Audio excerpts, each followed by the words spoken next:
Mechanical vibration की class में अपन एक बहुत ही इम्पोर्टेंट टॉपिक है मैकेनिकल वाइब्रेशन का, जैसा कि आप फिगर में देख रहे हैं, पढ़ रहे हैं, और मुझे लगता है कि आप चीज़ों को समझ चुके होंगे। तो आइए इस टॉपिक का जो है डिटेल डिस्क्रिप्शन अपन देखते हैं।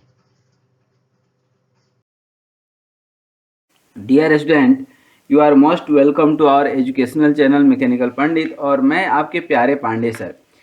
मैकेनिकल वाइब्रेशन के अंदर हम लोगों ने पिछले 2-3 क्लास में क्रिटिकल स्पीड लेक्चर नंबर जो 56 है, मैं बार बार बोलता हूं कि जब भी आप जो आपका अपना ये प्यारा सा जो चैनल है मैकेनिकल पंडित, उसमें जब जाते हैं एक्चुअली, तो उसमें देखिए आप जब भी जाएंगे तो प्लेलिस्ट रहता है यूट्यूब में आप जब भी जाएंगे किसी भी चैनल पे, जैसे अपना जो चैनल है कौन सा, मैकेनिकल पंडित, मेक पंडित करके शॉर्ट नाम, इसमें प्लेलिस्ट है। प्लेलिस्ट में एक आपका मैकेनिकल वाइब्रेशन जो है, मैकेनिकल वाइब्रेशन का एक प्लेलिस्ट ही है। उसमें सारे वीडियो इन सीक्वेंस लेक्चर नंबर है, जैसे MV01, MV02, MV03, उसी तरह से MV50 जो है 8, ये है लेक्चर नंबर जो अभी अभी हम लोग पढ़ रहे हैं। लेकिन इसके पहले MV56 में, MV57 में,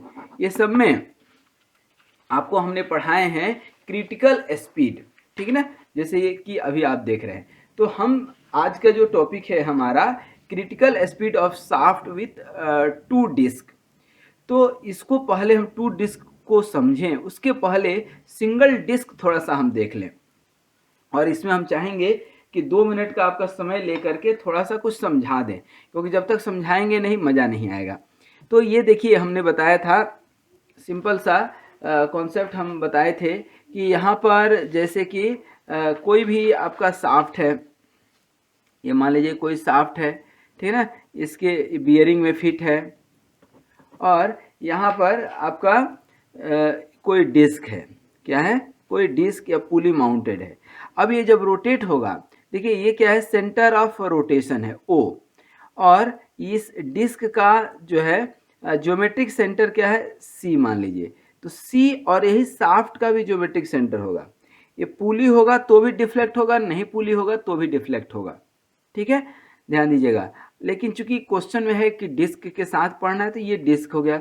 अब ये जो डिफ्लेक्शन हो गया x, ठीक है ना, ये डिफ्लेक्शन क्या हो गया आपका x। अब इस डिफ्लेक्शन x, यहाँ से यहाँ तक का डिस्टेंस हो गया x आपका। फिर यहाँ पर देखते हैं कि सेंटर ऑफ ग्रेविटी इस C पर लाई नहीं करता है, किसका, डिस्क का। तो ये जो सेंटर, यही प्रॉब्लमेटिक है अपने लिए। तो ये क्या है, इसेंट्रिसिटी, ये क्या है, इसेंट्रिसिटी। तो इस इसेंट्रिसिटी और इस, दैट मीन्स कि O is the point on the axis of rotation, C is the centre of geometric centre of the disc, and G is the centre of gravity, ठीक है। तो ये हमने यहाँ पर समझाया था। ये कंडीशन तब था जब विदाउट डैम्पिंग था, इसमें कोई डैम्पिंग नहीं है, there is no damping, without damping. तो विदाउट डैम्पिंग जो है, ये देखे थे हमने, ये पढ़ा था कि जब इसकी स्पीड जब देखते हैं तो स्पीड जो होगा, इसकी सिस्टम की अपनी एक नेचुरल फ्रीक्वेंसी होगी, और एक होगी आपकी frequency due to external force. यदि ये दोनों इक्वल हो जाता है तो there will be situation of the resonance. और ये आपको मालूम है कि रेजोनेंस जब होता है तो there will be too much amplitude and ultimately violent vibration and shaft may break, bearing may be turn out, ये जो है उखड़ जाएगा यहाँ से, ठीक है ना, the disc will get fly out, ठीक है। और इसको हम लोग बोलते हैं क्रिटिकल स्पीड, दैट मीन्स की speed at which resonance occurs is called critical speed, या इसी को व्हिर्लिंग स्पीड बोलते हैं या व्हीपिंग बोलते हैं, ठीक है। और ये हम लोगों ने निकाला था इक्वेशन x/e, x अपन, ये देखिए x और ये e, ये हमने निकाला था x/e। तो x/e जो निकाले हैं आप, x/e जो निकाले हैं, इसी को हम यहाँ पर सॉल्व किए हैं, एम्पलीट्यूड रेशियो, और ये आया था WC/W का होल स्क्वायर -1, ठीक है। और ये फ्रीक्वेंसी क्रिटिकल फ्रीक्वेंसी निकला था G upon delta. Delta is the basically nothing just deflection of the shaft. यहाँ पर 3 कंडीशन बनेगा कि WC इक्वल टू W हो जाए, तो that will be the situation of the critical speed. At this speed disc will fly out, that means कि shaft में break, ठीक है ना, and will definitely break. WC greater than WC यदि greater तो हमेशा पॉजिटिव होगा, और इसको भी अवॉइड करना है। इस कंडीशन में C will lie between O and G। O and G क्या है, O और G के बीच में C लाई करेगा, ठीक है। इसका आप लेक्चर देखेंगे तो इसमें हमने ग्राफ प्लॉट करके भी बताया था, ठीक है। और यहाँ पर जो है तीसरा कंडीशन होगा WC लेस देन W, माने critical speed should be avoided. जब WC लेस देन W होगा तो ये क्या होगा, निगेटिव जोन में जाएगा, ठीक है। और निगेटिव होगा वैल्यू, क्योंकि ये निगेटिव 1 से कम आएगा, तो जब निगेटिव होगा तो यहाँ पर G जो होगा सेंटर ऑफ ग्रेविटी वो O और C के बीच में कहीं पे लाई करेगा, एंड दैट इज डिजायरेबल, ठीक है। In that case there will be no any resonance and the whole system will be in safe condition, ठीक है, will be in safe condition, ठीक है। अब दूसरा जो कंडीशन हमने पढ़ा था, ये तो लेक्चर नंबर 56 का था, क्रिटिकल स्पीड। अब रेजोनेंस ना हो इसके लिए क्या करें, अब 2 उपाय यहाँ पर है। या तो स्पीड कम रखें हम, अब कम स्पीड पे सारी मशीनरी काम नहीं करेगी, टरबाइन है, एयरक्राफ्ट है, हर जगह हर व्यक्ति जल्दी में है, किसी के पास पेशेंस नहीं है, किसी के पास इतना टाइम नहीं है। हर आदमी 180 के स्पीड से गाड़ी भगाना चाहता है, हर आदमी 100 के स्पीड पे गाड़ी चलाना चाहता है। तो हर आदमी यदि 100 के स्पीड पे गाड़ी चलाना चाहता है तो अब क्या उपाय है कि रेजोनेंस ना हो। उसके लिए उपाय ये है कि हम इसमें डैम्पर यूज करें। देखिए यहाँ पर क्रिटिकल स्पीड विथ डैम्पिंग। अब यहाँ पर जब डैम्पिंग यूज करते हैं तो डिस्क वही है, सिचुएशन वही है, कंडीशन सारे वही हैं, लेकिन यहाँ पर O और ये geometric centre of the disc और डैम्पिंग के चलते ये क्या हो रहा है कि सेंटर ऑफ ग्रेविटी यहाँ पर आ जा रहा है। देखिए अब सेंटर ऑफ ग्रेविटी पे सेंट्रीफ्यूगल फोर्स लग रहा है Fg, इसको बैलेंस करने के लिए एक प्राइमरी फोर्स चाहिए opposite, equal and opposite direction में। अब इक्वल एंड अपोजिट डायरेक्शन में चाहिए तो इसको बैलेंस कौन करेगा, तो रीस्टोरिंग फोर्स, चूंकि शाफ्ट क्या है, इलास्टिक मटेरियल का हमेशा होता है। और ये CWX क्या है आपका, डैम्पिंग फोर्स, तो ये डैम्पिंग फोर्स बैलेंस होगा। अब देखिए ये क्या लग रहा है, हॉरिजॉन्टल डायरेक्शन में, और ये रीस्टोरिंग फोर्स क्या लग रहा है, वर्टिकल डायरेक्शन में। तो यहाँ पर जो Fg है, Fg क्या है आपका, centrifugal force, m omega square r। तो ये 2 कंपोनेंट टूटा, Fg साइन अल्फा और Fg cos alpha. Fg cos alpha को KTX बैलेंस करेगा और Fg साइन अल्फा को CWX। तो यहाँ पे हमने सॉल्व किया था, यहाँ पर बहुत ही बेहतरीन तरीके से हम लोगों ने सॉल्व किया था। और सॉल्व करके जब हम देखे थे ये ज्योमेट्रिक कंडीशन से, ये सारे इक्वेशंस निकल करके आए थे, R sine alpha, E sine alpha. इसको अब 1-2 मिनट में तो समझाना मतलब कि बस की बात ही नहीं है, ठीक है ना। तो ज़रूरी है कि ये लेक्चर नंबर 57 देखें। अब ये इक्वेशन निकल करके आ गए थे और फाइनली ये tan फाई आया है, तो tan फाई जरूर हम लिखना चाहेंगे। यहाँ पर यहाँ जो है tan फाई जो है जरूर लिख देते हैं, tan फाई इक्वल टू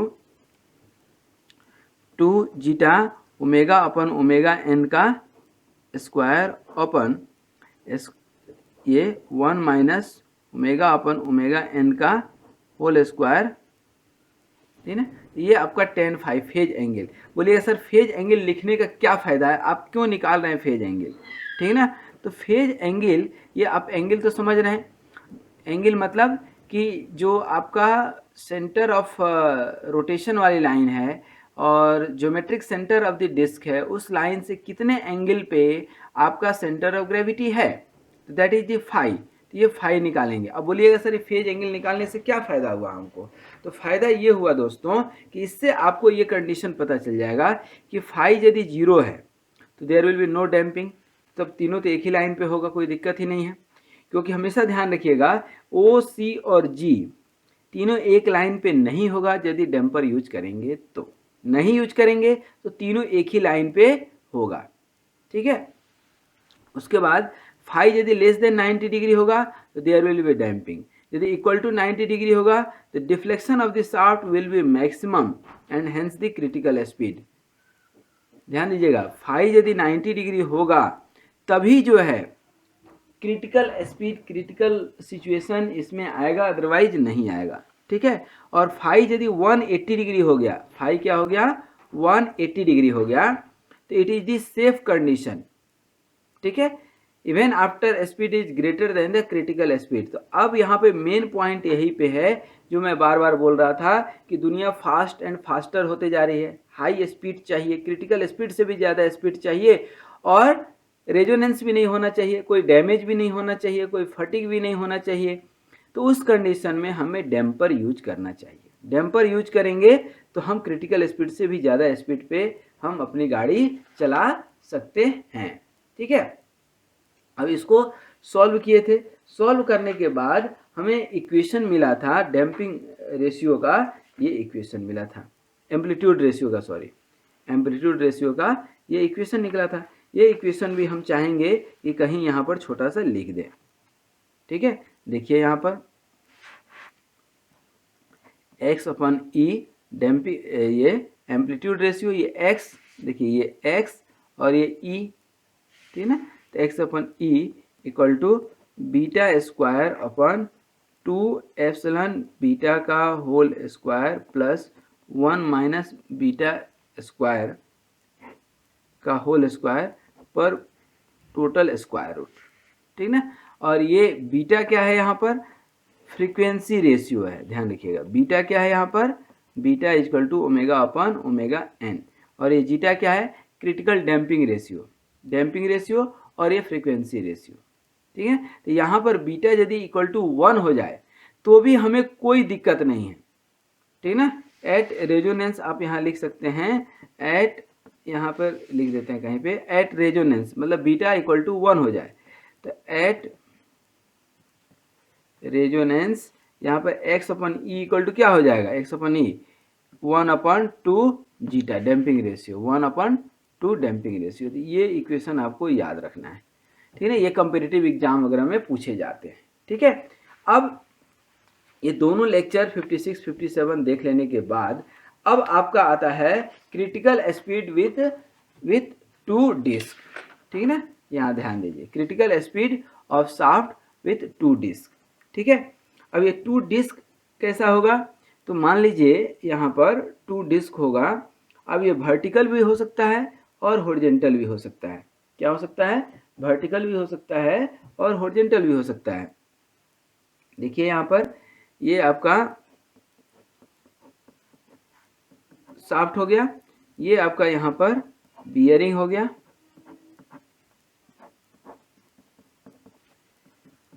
ठीक है। अब यहाँ से क्या होगा कि जब आप दो डिस्क यूज करेंगे तो यहाँ भी शाफ्ट में डिफ्लेक्शन तो होगा कुछ इस तरह से, और ये आपका डिस्क हो गया, ये डिस्क हो गया।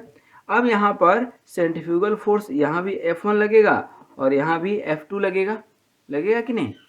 और इसका डिफ्लेक्शन यहाँ से यहाँ तक कितना है, मान लीजिए यहाँ से यहाँ तक जो है आपका x1 है, और ये यहाँ से यहाँ तक जो है क्या हो गया x2। यहाँ पर अब जो है मास जो भी आप मान लें m1 और ये m2, ये यहाँ पर इन्फ्लुएंस कोफिशिएंट का यूज होता है। किसका यूज होता है, इन्फ्लुएंस कोफिशिएंट का, ठीक है। मतलब कि shaft having more than 1 disc, एक से ज़्यादा डिस्क हो, ठीक ना। तो जितना एक डिस्क के लिए एक क्रिटिकल स्पीड निकला था, दूसरे के लिए दूसरा क्रिटिकल स्पीड निकलेगा, तीसरे के लिए तीसरा निकलेगा, ठीक ना। तो आप सीधा याद रखिए कि as many as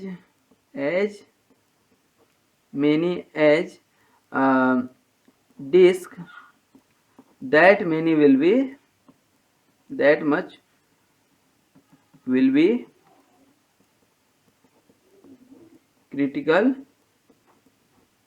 speed, that will be critical speed, ठीक है। अब यहाँ पर जो है ध्यान दीजिए कि m1 एंड m2, ठीक है ना, m1 m2 क्या हो गया, मास हो गया। x1 and x2 will be deflection of the disc from centre line of the bearing. E1, अब यहाँ पर भी जो G देंगे क्या होगा,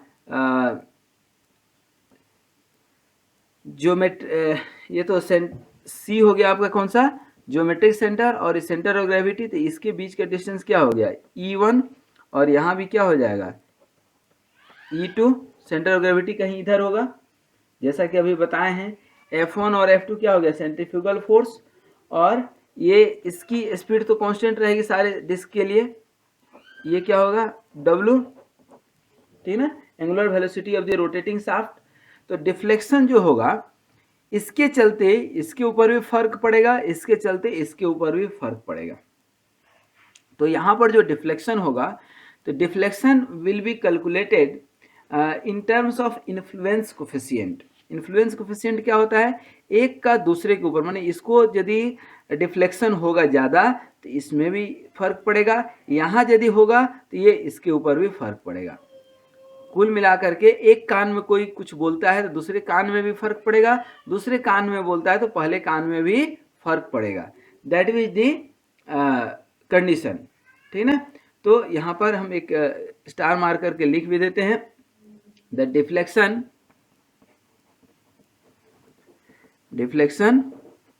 of shaft are given in terms of influence coefficient, ठीक है ना।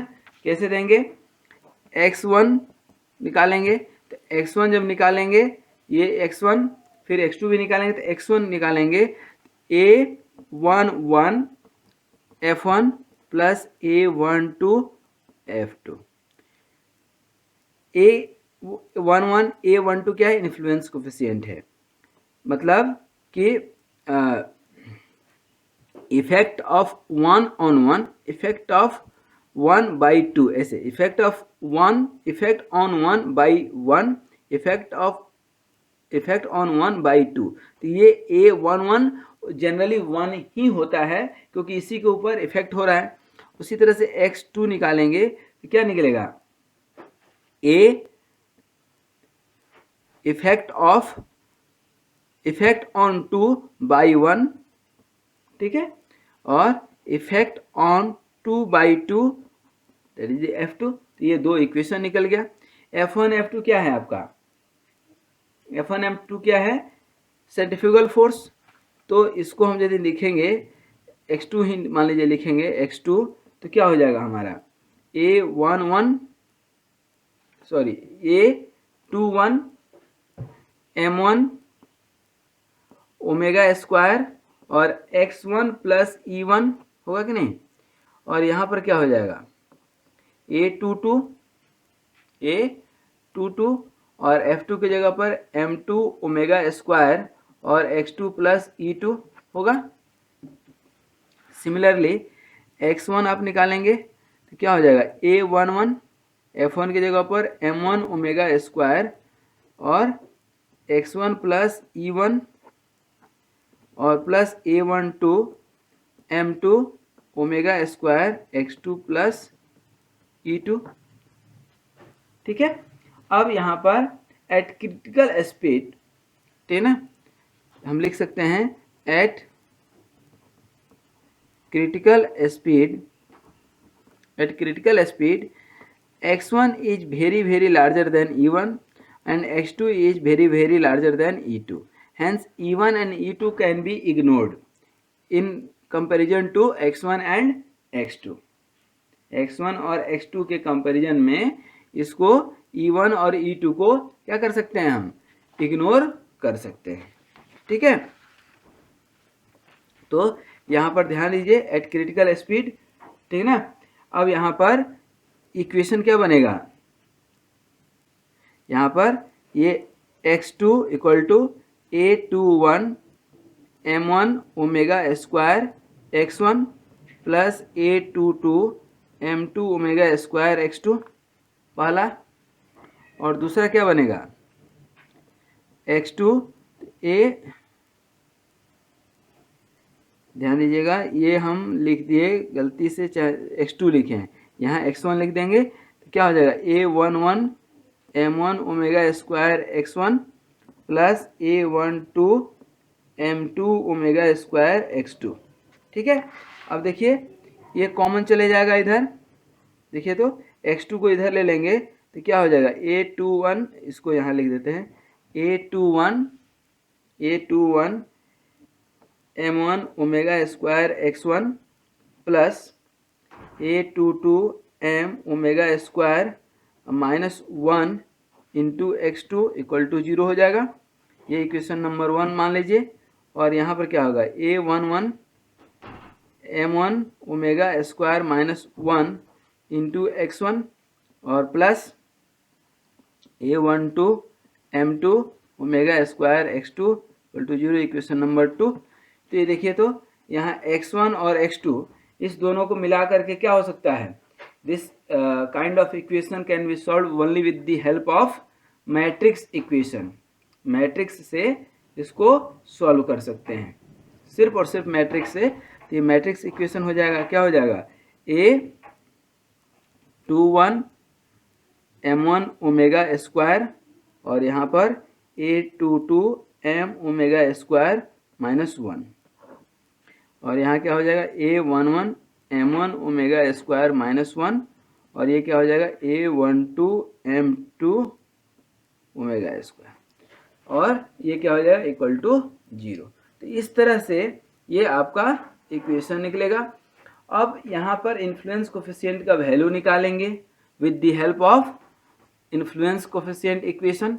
ठीक है ना, इसका कुछ वैल्यू दिया है तो वेल एंड गुड, अदरवाइज ये इन्फ्लुएंस कोफिशिएंट आपके मैकेनिकल वाइब्रेशन का ही एक टॉपिक है जहाँ पे कोऑर्डिनेट कपलिंग और ये सब पढ़ाएंगे, तो उसका लिंक होगा तो इसके डिस्क्रिप्शन बॉक्स में डाल देंगे, वहाँ से आपका इन्फ्लुएंस कोफिशिएंट निकलेगा और ये ओमेगा का वैल्यू वहाँ से निकलेगा, आपका ओमेगा का वैल्यू निकलेगा।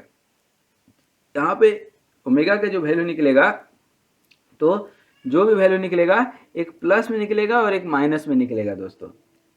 प्लस वाला तो समझ में आता है, माइनस जो निकलेगा that will indicate the lower critical speed and positive sign will indicate the higher critical speed of the shaft. ठीक है ना, ये क्या हो जाएगा हायर क्रिटिकल स्पीड और ये क्या हो जाएगा lower critical speed of the shaft, because the critical speed is equal to the natural frequency of lateral vibration, so the critical speed can be determined by the ये equation. अब relay methods एक methods है, इसके अलावा भी बहुत सारा methods है जिससे कि आप इसको सॉल्व कर सकते हैं। ठीक ना, तो ये हो गया। अब एक इसी में टॉपिक आता है कि सेकेंडरी क्रिटिकल स्पीड। तो we have seen that primary speed occurring in horizontal shaft. ठीक ना, अब यही शाफ्ट जो है, यदि अभी जो हमने शाफ्ट यूज किया है ये हॉरिजॉन्टल शाफ्ट यूज किया है, यही जो है आप ऐसे शाफ्ट यूज कर सकते हैं और इसके ऊपर जो है कुछ ऐसा हो और डिस्क ऐसा हो, तो इसको सेकेंडरी क्रिटिकल स्पीड बोलते हैं। ठीक है ना, इसको बोलते हैं हम लोग secondary critical speed. At this speed very large amplitude of vibration takes place. ठीक है ना, but this such kind of critical speed is not of much important, ठीक है, and this effect occurs in horizontal shaft only and gravity must be one of the reason of it। तो यहाँ पर इसमें और इसमें अंतर यह आ जाता है कि यहाँ पर ग्रेविटेशनल फोर्स ज़्यादा काम करता है, यहाँ पे ग्रेविटेशनल फोर्स नेग्लिजिबल हो जाता है। तो ये कुल मिला करके critical speed of shaft with 2 disc था, जो कि लेक्चर नंबर हमारा ये 58 था। ठीक है ना, तो अब जो है नेक्स्ट लगभग ये फोर्स्ड वाइब्रेशन का लास्ट टॉपिक था और जो है फोर्स्ड वाइब्रेशन का ये लास्ट टॉपिक था। अब हम लोग इसका कुछ हाइलाइट्स देख करके कुछ न्यूमेरिकल्स देखेंगे। Thank you very much for watching this video. और फोर्स्ड वाइब्रेशन के बाद हम लोग जो है 2 डिग्री ऑफ फ्रीडम का कुछ न्यूमेरिकल जो है सॉल्व करेंगे, थ्योरी पढ़ेंगे और साथ में ही जो है हम लोग क्या पढ़ेंगे, थ्योरी के साथ साथ न्यूमेरिकल भी कुछ सॉल्व करेंगे। तो आज यहीं तक। Thank you very much for watching this video and wish you all the best. Be happy, healthy and keep smiling. Thank you very much.